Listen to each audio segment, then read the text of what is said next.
Mark Slater of Wexford F.C. On the ball as Greg Sloggett, U.C.D, closes him down. It was another grim evening in Ferrycarrig Park on Friday, with a weak Wexford F.C. outfit played off the park by table toppers U.C.D, who had the 3 SSE Airtricity First Division points wrapped up by halftime.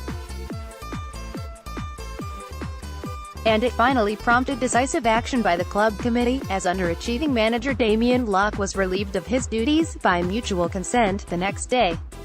The only criticism I would have of the move is that it took so long to be made.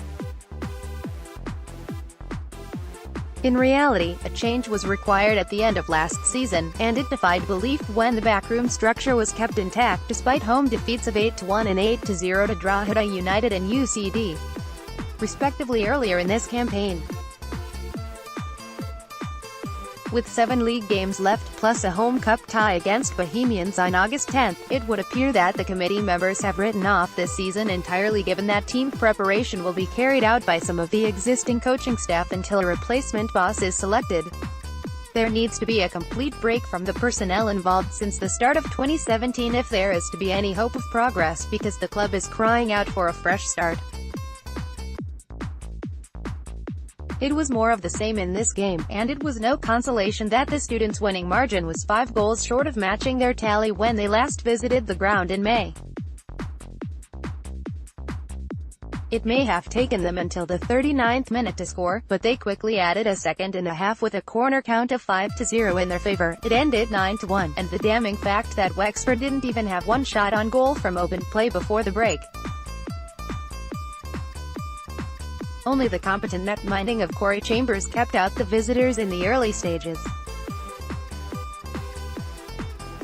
He turned a header around the post for an 8th-minute corner after a dangerous Gary O'Neill free-kick before saving a penalty from the same player.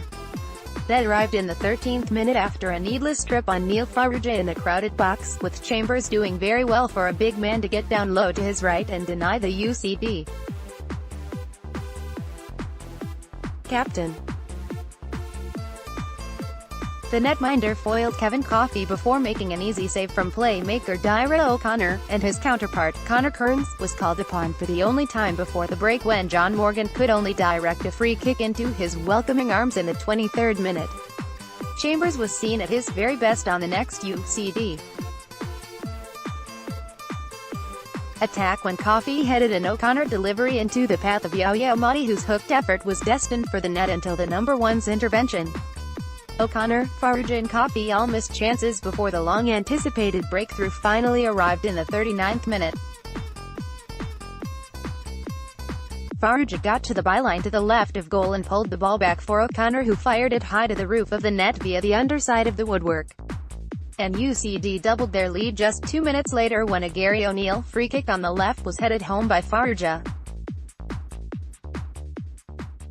Coffey shot wide on the restart before Mark Slater took the wrong option with a weak attempt when captain Marky Byrne had made a driving run into a dangerous position.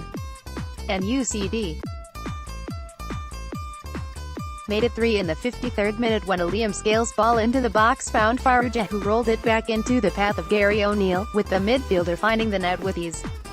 Aaron O'Connor fired directly over the bar from the kickoff, while the sole Wexford corner arrived in the 55th minute after Mark Slater robbed Liam Scales and combined with O'Connor. John Morgan's set-piece went wide at the far post, and the home side didn't threaten again for almost half an hour. Yaya Amadi had the ball in the net from a Neil Farrugia pass in the 62nd minute, but it was ruled out for offside. Wexford gave league debuts off the bench to under-19 duo Adam Massoud and Craig O'Reilly, whose first senior appearances had arrived 4 nights earlier in the Leinster Senior Cup. Massoud replaced fellow teen Vinnie Quinlan, who featured for the first time with the new club at adult level, although he made 3 appearances with Wexford Youths as a 17-year-old in the 2016 Premier Division campaign. The gory lad was one of 3 changes from the league win in Cabinteely, with Mark Slater and Aaron O'Connor also included, while injuries kept Aaron Dobbs, Brian Nolan and Dean Kelly out of a threadbare squad, with just 4 players from an allowed 7 on the bench. U.C.D goalkeeper Conor Kearns finally had something to do in the 78th minute when O'Connor found Dean George, whose left-footed shot forced him into a decent save. Masood drove an effort right and wide but impressed home fans seeing him for the first time at this level in the process, although a second effort shortly afterwards wasn't nearly as menacing. Danny Doyle had a long-range shot saved, and John Morgan fired over from a free kick, but this was a game best forgotten, the regular pattern this season. Whether or not the players get an immediate lift from the committee's decision to part company with Damian Locke will be seen in City Calling Stadium on the Strokes Down Road on Saturday, 7:45 p.m, when Carl Greene takes charge for the last clash of the season with Longford Town. Wexford F.C, Corey Chambers, Connor Sutton, Owen McCormick, Sean Kelly, John Morgan, Aaron O'Connor, Mikey Byrne, Capt, Mark Slater, Vinnie Quinlan, Dean George, Danny Doyle. Subs: Adam Masood for Quinlan, 65, Craig O'Reilly for Slater, 72, also Cole Imfini, Ross Kenny, U.C.D, Connor Kearns, Derek Corcoran, Josh Collins, Liam Scales, Evan Osam, Kevin Coffey, Greg Sloggett, Gary O'Neill, Capt, Neil Farrugia, Dyra O'Connor, Yo-Yo Mahdi. Subs: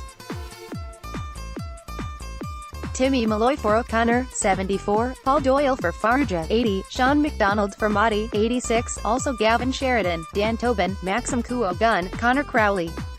Referee, Alan Patchell, Dublin. Gory Guardian.